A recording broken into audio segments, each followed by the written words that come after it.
It is Thursday, November the 7th. And if you're like me, doesn't it just feel like since 2022 we've been in campaign mode? Advertisements Just, after advertisements. And, of course, it always ramps up in the last 2 weeks before the election. But, man, it just seemed like every commercial was political. But it's behind us. It's behind us. So regardless of whom you voted for, it's done. And we can get this behind us and see where we go from here. You know, an important observation, we would think half the folks are disappointed, half the folks are elated. But wasn't it wonderful in a process that in a country people came together and were given the privilege to vote, and the people's voice is what is determining. A bloodless transfer of power. Right. So there you have it. Well, we're already getting phone calls from folks. Wasn't yesterday interesting? Yeah. We were up, 1,500 points, yeah. And the phone rang off the hook for positive reasons. Rather than if it were down 1,500 points. Should we get back in? Should we add more to it? Should we add more to it? Getting a lot of those questions. So the natural question is with a Trump administration. Now, as of right of this moment of taping this, we know that President Trump should be the president. We know the Senate is going to be Republican, and the House is still up for grabs.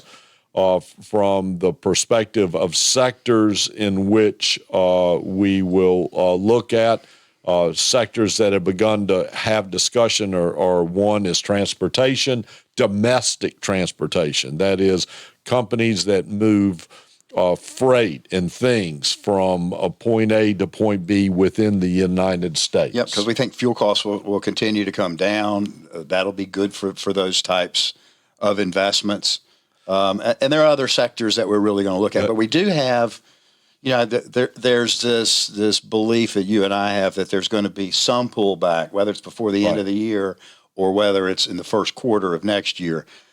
We don't think it's going to be a very detrimental pullback, but it's going to be a pullback. Right. And so we don't want to take you from being 50% in the market, take you to 80%. This is an extreme, just talking about it, but taking you to 80% and then have the market drop. So we're going to do it incrementally as time goes on. Right. We've also recognized that with the Federal Reserve today, there should be a rate decrease.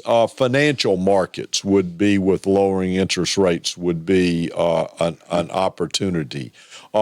Gibb talked about on the radio potentially initially maybe consumer discretionary with the thought process of continuation of tax cuts, money in individual pockets. IT and technology, artificial intelligence, all those would be areas. So we have our list. We have said, and I wanted to say this, we have said to you before that the ideal situation, regardless of the president, would be a split House and a split Senate, or, a House controlled by one group, the Senate by another. If we have all Republicans, we aren't worried. We're just going to be more cautious in what we do because you and I and HMC are concerned about the deficit, are concerned about the ability to fund the deficit, the value of the dollar, the strength of the dollar, and international